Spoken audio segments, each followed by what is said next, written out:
ومن سيئات أعمالنا من يهده الله فلا مضل له ومن يضلل فلا هادي له وأشهد أن لا إله إلا الله وحده لا شريك له وأشهد أن محمدا عبده ورسوله.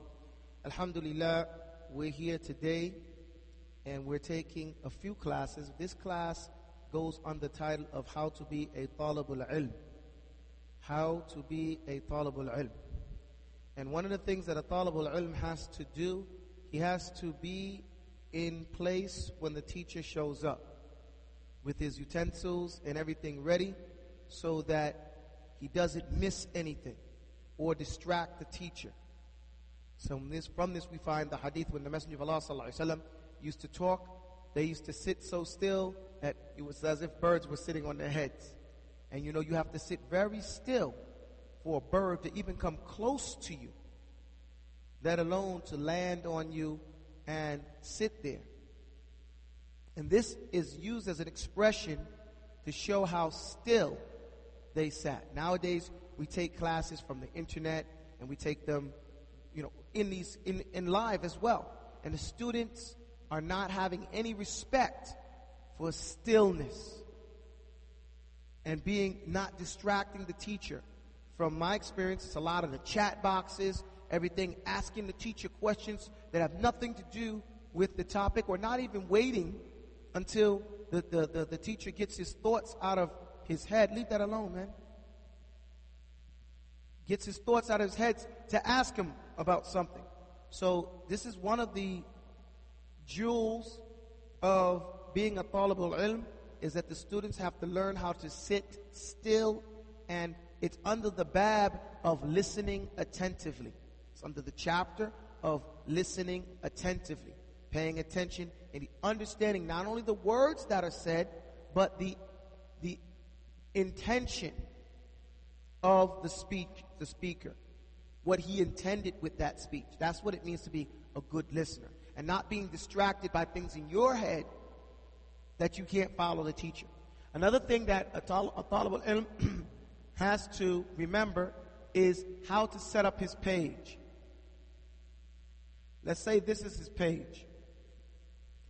When he has his page, and let's say the page ends here, my estimation is to draw a line almost to the end of the page and then draw a line across. In this area here, this is where he will write his text and most of his explanation. Okay?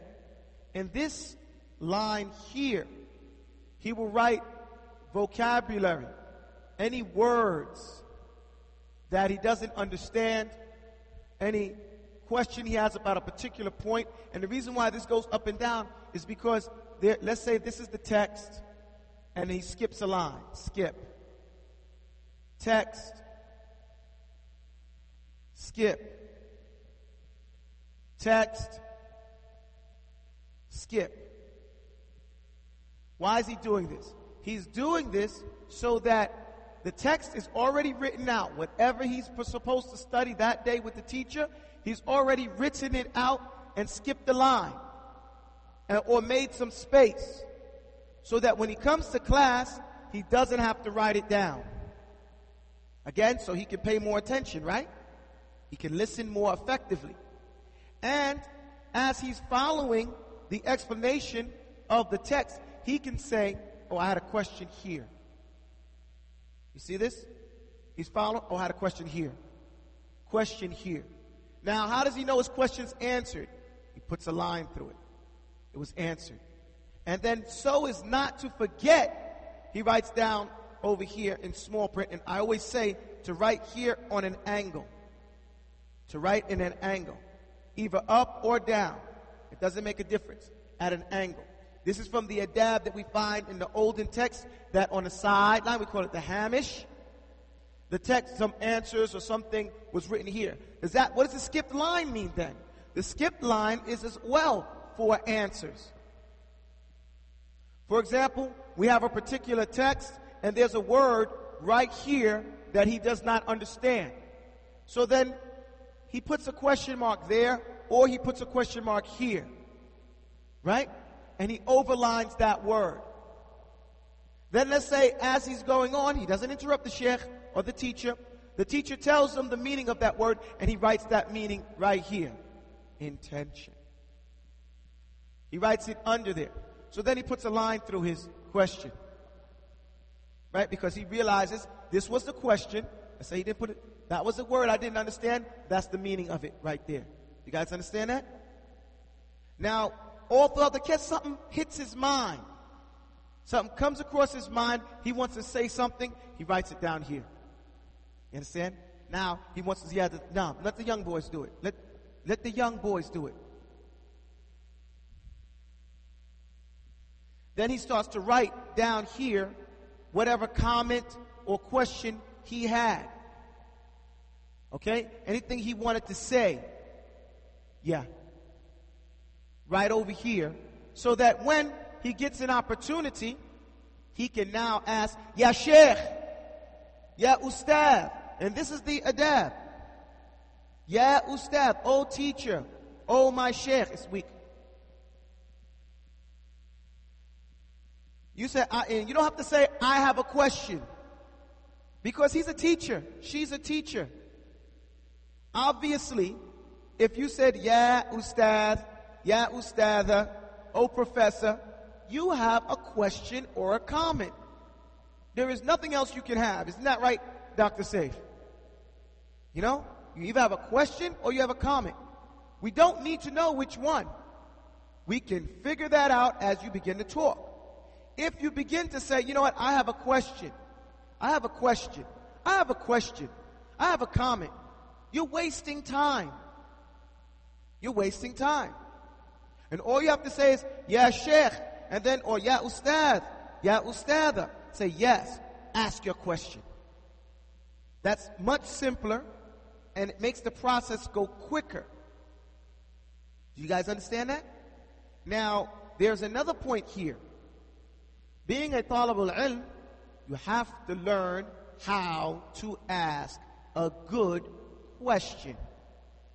Because if you do not know how to ask a good question, you're wasting time. And time, ya tulab, is the most important thing you have.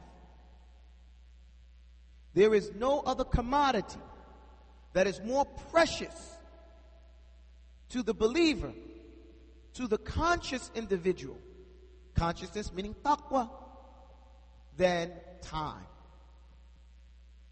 So you don't want to waste it because you were not thinking of how to phrase your question. Does that make sense? So, let's review again. The Talib Ul Ilm, he makes an agreement with the teacher. That's what this is. An agreement. The agreement is this. The teacher will show up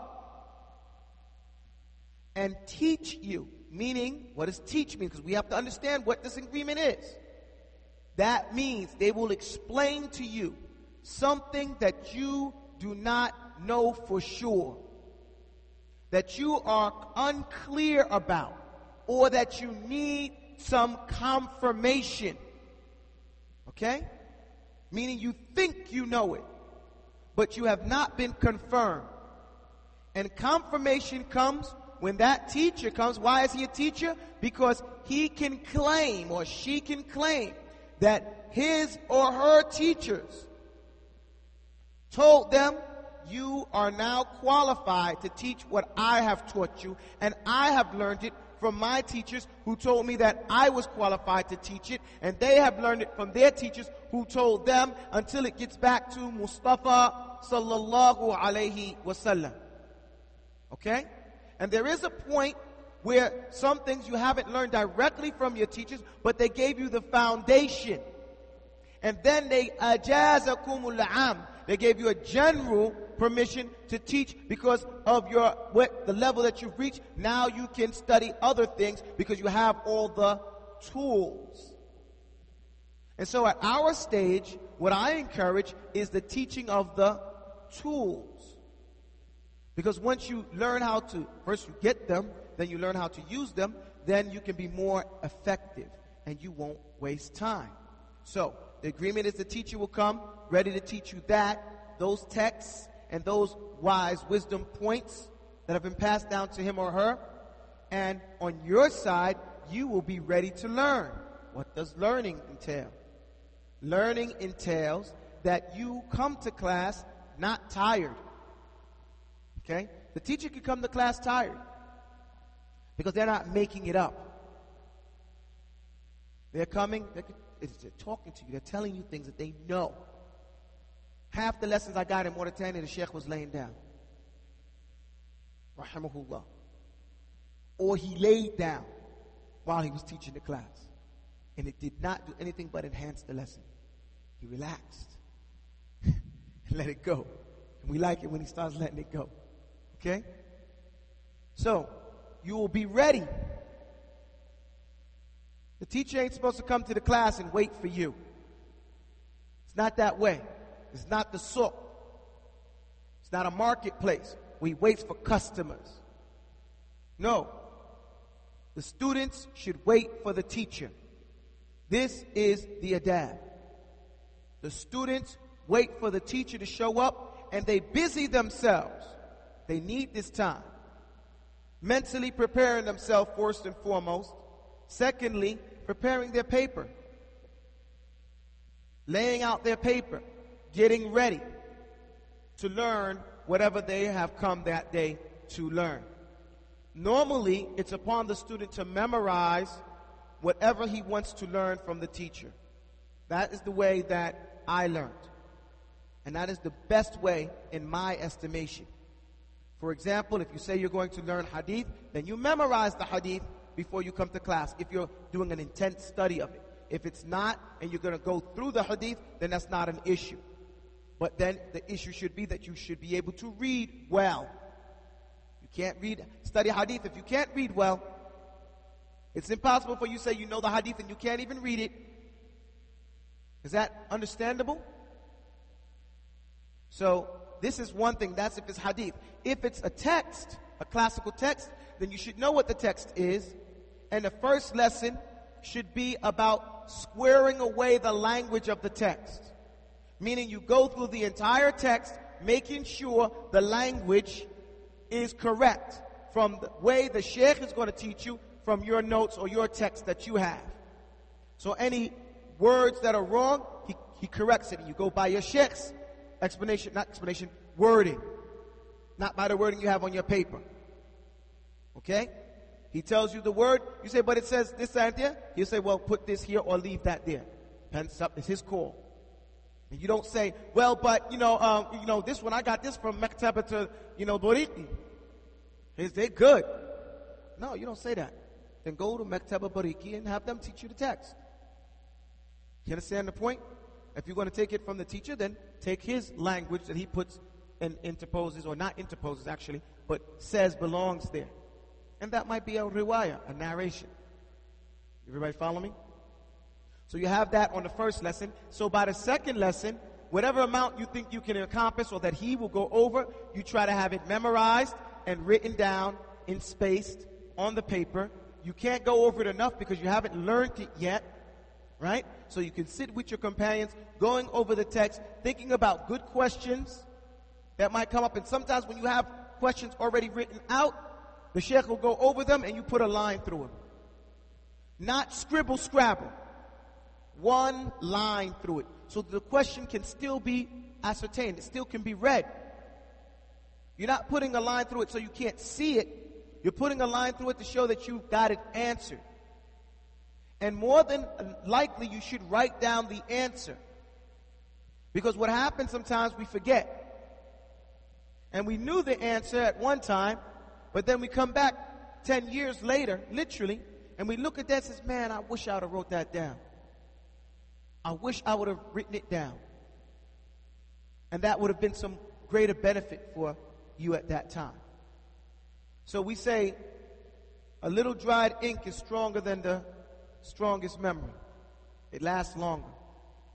Okay? A little dried ink lasts longer than the strongest memory. Because the person may die, but that ink that's dried on that paper may stay and then benefit those who remain behind.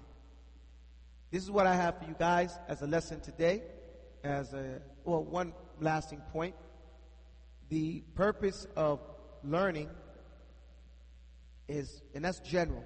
This is general. The purpose of learning is also including the purpose of teaching, is to enable the student, this is from the teacher's perspective, to enable the student to get along without the teacher. It has to be an end product, an end acquisition of skill that you can do that you couldn't do before.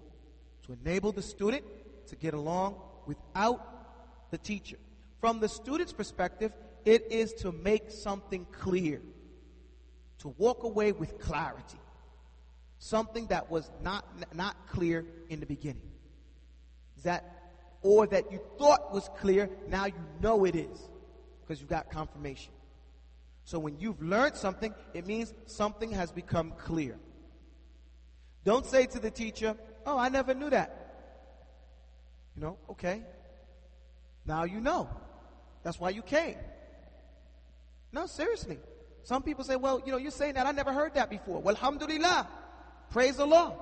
Because you came, and hopefully you didn't come just to hear what you already knew. Because if you only come to class and only hear what you already knew, then you've never learned anything. Where do you expect to pick up new information? Except in the classroom. So be easy. And if you doubt the information, then don't go to that class. Because you don't want to fill your head up with doubts. Don't want to fill your head up with doubts. أقول قولي هذا. I'm sorry. Is there any questions at this time? Yes, sir. Can I lay down and answer them? Yes, I can, and I will when I get tired. I love laying down and answering questions. Yes, any questions? Are there any questions? Okay, if there are no questions for me, ladies, are there any questions? Yes, sir. Okay, that's a very good question. Alhamdulillah. Why do we put one line? Why don't we put checks through it? Is that your question? Okay. This question was asked, I don't know who asked it, but I remember being present when someone put a cross on a line. And the sheikh said, "Don't do that. We're not Christians." Okay? And they were very sensitive about putting the cross on something. He said, second, he said, we used to hear the people of hadith, because everything is training you to be ahlul hadith. Okay? Because at the end of the Talib Ul Ilm road, you are a scholar of hadith. Ultimately, because you need those to do any science. So, in the science of hadith, he said, we used to hear them saying, "Idrib alayhi darban." Strike it with your marker. Strike that with a darb. And it's only one darb, not two. So the reason why we don't put a cross on it is two. Number one, we're not promoting the cross. Okay? Number one. And we're sensitive about that. Number two, from following the adab and the manners of those people of the hadith that came before us, they used to put one line through it. So we followed them and put one line through it. So we can all follow the same adab throughout the centuries. Does that answer your question? Okay. Yes, sir. Excuse me? Promoter? Promoting. Okay. Promoting means we're not ones. Thank you. That was a very good question as well. Promoting means we're not pushing to see the cross put everywhere. Okay? We're Muslims, so we don't want to see a cross all over the place. The cross is a sign of the Christians. Are we Christians? So then we don't put the sign of the Christians everywhere we go. You understand? And yes, sir. I can't understand you. What is a total what? What is a Talib Ul Ilm? Alhamdulillah. A Talib Ul Ilm literally means someone who is seeking knowledge. What it is, though, he is a mujahid. He is someone who is fighting fi sabilillah. He is fighting to establish La ilaha illallah Muhammadan Rasulullah in the land. And he starts off by raising up the ignorance of shirk and kufr from himself and those around him. Okay? They say you free your mind, your backside will follow. Okay? You free your heart from being attached to your own ego and other things like that, then your heart is free now, right, to worship Allah and only Allah. You understand? So that's what it is. Yes, sir. Yes, we'll be going over many texts. In what regard are you asking your question? For Talib Ul Ilm? Okay, at this point, what I'm trying to do is, yes, we will be going over some texts, but it also depends on the strength of the student. Okay? It's from the adab of the Talib Ul Ilm to go over as many of the classical texts with regards to being a Talib Ul Ilm as he can. However, we found the students these days weak and unable to have the stomach, the taste to go through those texts. So what we've been doing is mentioning points from amongst those books. But if you guys have the stomach for it, we can go through those texts, and it's a very beautiful thing at the end of the road. When you finish reading and through the many different texts that the Talib Ul Ilm has, or they're out there, the classical ones, you understand a lot of things differently. And it affects the rest of your life as a Talib Ul Ilm. Okay?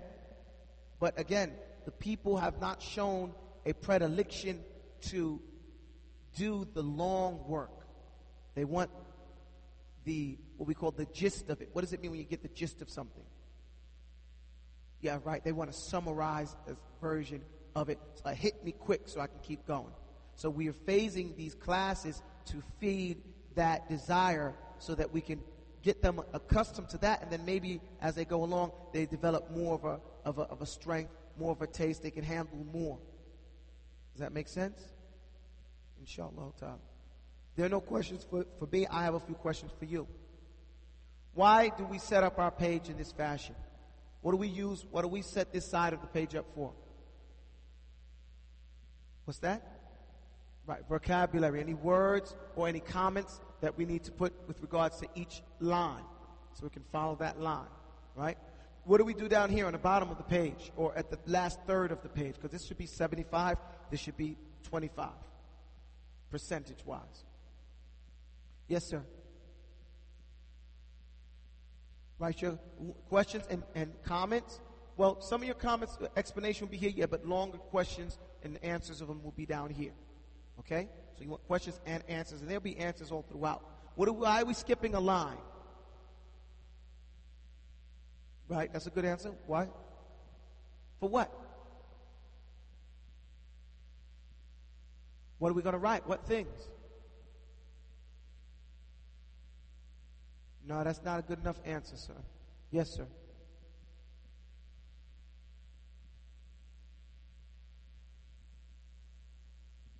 No, that's vague. It's not vague. What do you say?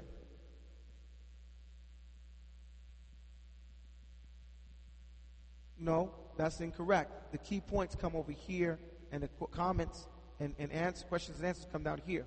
Why do we skip a space? Yes. And that's not totally incorrect, but that's not what I told you guys.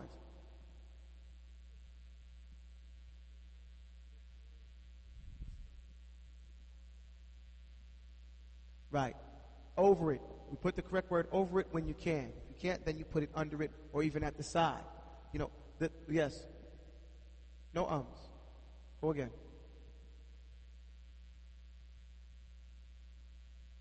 Raise your voice.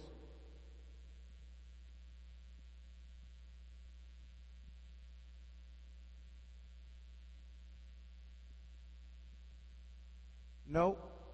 Listen, yes, sir.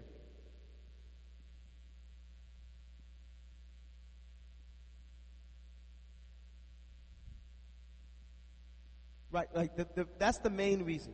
The main reason for the space between the text is if the sheikh defines the words in the text. Those particular words are what you focused on here. And then the whole concept Conceptualizations are on the side. But we really put, if he mentions a word and he says this word means this and this word needs to be like this and then you write that here. And if it's too much for that, then you come over here and you might put number 1 and put number 1 here and start writing right there. So you know that's what this is following number 1. Okay? Remember your number. He starts saying something here, you find it too much, write 2 over here, and you start writing down the rest of it over here. But this is to define the words in the text. All those particular words, if he mentions them. And if you don't know any of those words, you have to stop at the end and say, sir, you mentioned this particular word. What does that mean? How can I understand it more? And then that ustad will go through that word and explain it to you. Inshallah. All right, that's your class for today. أقول قولي هذا واستغفر الله لي ولكم والسلام عليكم ورحمة الله وبركاته.